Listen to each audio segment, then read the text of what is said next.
Greetings, Cyberdogs, and welcome to yet another edition of Dogmail, the show where I read out all the amazing emails that you guys send me from all over the freaking world. Man, in the background you are watching me build the second wall of the cathedral entrance, and we have got 1, 2, 3, 4 Dogmails to read today, guys. So we better get to it because this is gonna be a sweet ass Dogmail. Man, and before I start reading, guys, remember, if you want to send me a Dogmail, you can do so by sending me a YouTube private message, or you can email me or get in touch on Facebook or on dogcraft.net. All the details are in the description box below, guys. I read every single Dogmail that you guys send me, and I can't read all of them on air, but I try and read all the ones that I really like, and I read all of the others, guys. So keep sending them in because I love getting them from you, man. They are so freaking sweet. Guys, let's get on with this freaking Dogmail, man. We got 4 to get through. The first one comes from Mr. Shalizzle. Man, that is a sweet name. And Mr. Shalizzle says, just an idea about Mole City construction. I think it would be really cool if you set up a camera crew to get some time-lapse footage of this epic construction. Stick a cameraman on top of the live tree so we can see all the changes happening. I don't know if it's possible, but it would be sweet to see the city and Granny Dog's monument being built. Mr. Shalizzle. Well, I have to say, man, that is a freaking sweet ass idea. Logistically, I don't have any idea how I would do that. I might have a chat with some of the cyberdogs from dogcraft.net. Maybe we could do something like that. That would be really cool. Perhaps we could do something like a multi-camera angle view of the clearing out of the jungle area where Mole City is going to be built. And if we could get a couple cyberdogs recording that, that would be freaking sweet. But I'm definitely gonna think about that. I'm gonna think about it and see if it's possible. And maybe I'll even talk to my brother from the same freaking mama. Maybe he'll be able to help me, man. The freaking real Gox. All right. Well, thank you so much for that Dogmail, Mr. Shalizzle. Great idea. I'm gonna look into it. The next one comes from the Cyberdog, not your everyday idiot, and he says, "Hello, Uncle ReNDoG." Why, hello there, my friend. I am not your everyday idiot. Okay, I believe you. And I have been with you since the very first episode of Let's Play Minecraft Season 1. By the way, you're one of the most creative people I've ever seen in the world of Minecraft on YouTube. Thanks so much, dude. Really appreciate it, man. It would be awesome if you replied to this. Well, I just did. Not necessarily on Dogmail, but just personally. Well, you're on Dogmail, man. My question is that in Terraria, you would play in sessions with 8-minute videos. Why did you do that? I liked it because I have crappy internet and I watched all the Terraria videos in HD. With love from America. Not your everyday idiot. Well, why did I make the Terraria episodes 8 minutes? Well, that was when I first started on YouTube, way back. It was like 2 years ago, right? Well, I actually have no idea how long ago it was. I think it was like a year and a half ago, I think. And I was on a really bad computer. I had really bad internet. I was living in a house with 8 other people, all sharing the same broadband. And my internet was absolutely rubbish. It was taking like 2 or 3 hours to even upload one of those 8-minute videos. I also had just started editing videos and I didn't really know what I was doing. I was using Windows Movie Maker to make those Terraria videos. If you go back and watch the first 10 episodes or so, they're really badly edited. It's quite embarrassing, in fact, when I look back on them now. But that was all the way back in the beginning, and I made the videos shorter because I thought if I make them too long, people aren't going to watch, because they're just too long, man. They can't be bothered to watch that much of me talking and playing Terraria. So I kind of kept it at between 8 and 10 minutes to keep the file size down so that I could upload it quickly and get it live every day for the subscribers who are watching.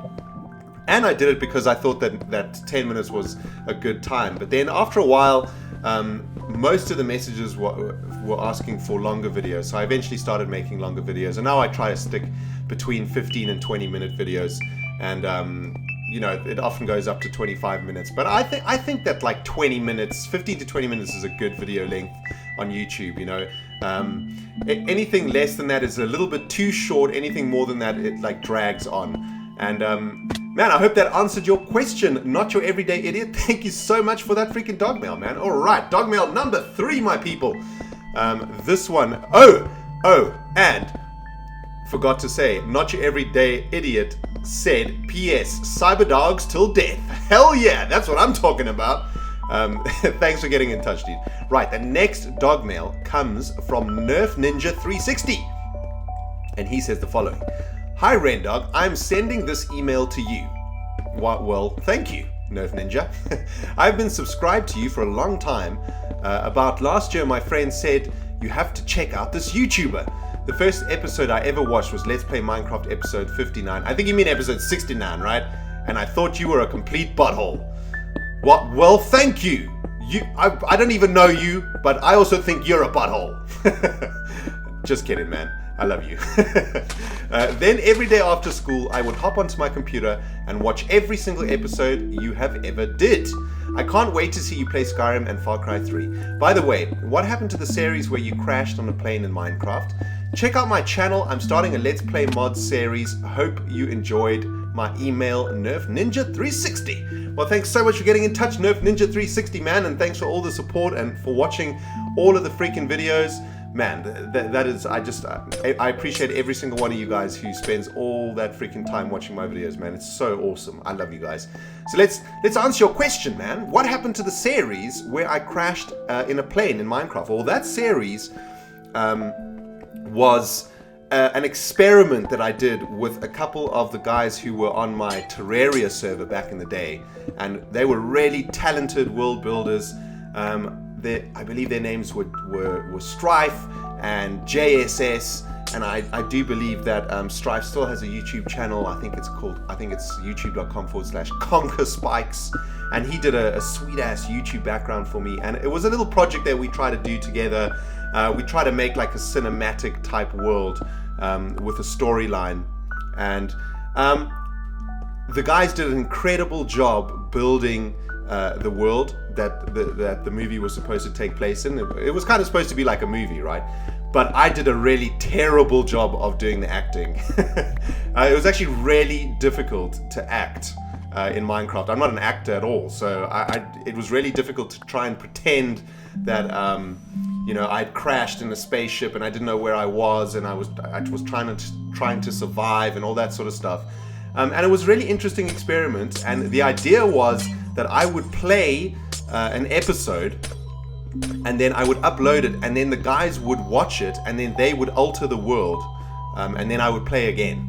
So I would never know exactly what was happening in the world, and every time I logged in, the world would be different, and then I would re-record an episode. But it started to become really logistically difficult because, I didn't know what the guys were planning, and then if they told me what they were planning, then maybe it would have spoiled it, and it was just really too difficult of an experiment to coordinate, to be honest. But it was really, really fun. I loved it, and it also took me like 2 weeks to edit that video, to get all the like things in it, the computer talking, to get all the cutscenes put in, and it was crazy amounts of editing. And I really, at that stage, wanted to do a Let's Play Minecraft series, so I didn't really have enough time to dedicate to such an epic project, man. I was, I just didn't have enough time to mix in like a full-time job, a girlfriend, bills, and all of that, all of the freaking things that you got to do in life, plus this epic cinematic project. So unfortunately that project kind of fell away, but it was an interesting experiment, and I really appreciated everybody who enjoyed it and who left some constructive feedback for me in that video. And who knows, man, maybe one day we will revive that project again. Maybe we'll try and do something like that again, and maybe I can go to an acting class or something, try and get my acting a little bit better. Anyway, Nerf Ninja, I hope that answered your question. Thanks so much for getting in touch. Right, guys, our last Dogmail. Man, this is a freaking long-ass Dogmail. And this one comes from King Z Sparker, and it is a beast of a Dogmail, man. ReNDoG, are you even getting my emails? Yes, I am, King Z. I'm reading your freaking email right now, man. I'm not angry if you haven't. Okay, that's cool. It's just I wanted to know, because as I have told you via YouTube comment, I have a computer from 2010 that doesn't work well anymore, and I want to tell you as much as possible before this crappy contraption finally dies. So I'll get started. All right, dude. Totally understand, man. Once again, you know, I read all the dog mails you guys send me, and I only choose a handful to read out. And, you know, that's all I can do, man. I'm only human. But number one, animals and potatoes, smiley face. I happen to like what you did to migrate the animals in Minecraft, and that you began a potato and carrot farm. I'd just like to tell you that potato crops have the chance to drop poison potatoes. What? Do not be alarmed by this, as it is normal. They heal one food bar and give you poison when you eat them. What? That's crazy. They have no other uses as of now. Normal potatoes heal 1/2 of a food bar, and baked potatoes heal 3 food bars. Also, they are just as good as steaks and melons. Damn, I love me some baked potatoes, man. I'm going to be baking the jazz out of my potatoes. Number 2, cocoa beans. As you know, cocoa beans are only generated in chunks outside of your original ones because they were introduced after you started your world. So I'd like to tell you that you should start a cocoa bean farm in the farmlands. It's very simple. Just take wood logs. They must be jungle wood logs, mind you. Stack them about 3 to 4 blocks high. Then take cocoa beans and right-click on the logs to begin your farm. You can place a cocoa bean directly under and above the first one as long as there is a jungle wood log and 1 block space where you want the cocoa bean to go. You can use bone meal to increase your supply and expand your farm. That's a freaking sweet suggestion, dude. And then we're going to start making some cakes. Damn, it's going to be sweet. And finally, number 3, mob spawner and speed. It doesn't sound right. You know your wonderful mob spawner? It's slowing down because of the big dark space under the nether portal temple. Just light up that bad boy and you'll have more XP in no time at all. Well, that's all I can say right now. Goodbye, ReNDoG, Kingsley Sparker. Damn, dude, that is a sweet ass Dogmail. Thanks so much for all of those epic suggestions. Definitely going to go light up that giant space underneath the nether portal temple. Definitely going to start a cocoa bean factory. Going to cook my freaking potatoes to make sure none of them are poison. And thank you so much for getting in touch, sending me your email, man. Much appreciated. Much love. Guys, remember, if you want to send me a Dogmail, you can do so via an email, a YouTube private message, a Facebook message, or on dogcraft.net. If you haven't checked out dogcraft.net yet, don't know what you're doing, man. It is a absolutely 100% free cyber dog community website. We have almost 5,000 members up in there, and man, it is a sweet place to go hang out with other cyber dogs. In fact, I'm gonna go hang out there right about freaking meow. Guys, I hope you've enjoyed this Dogmail. We will see you in the next one. This has been ReNDoG reading your emails. Goodbye, my friends.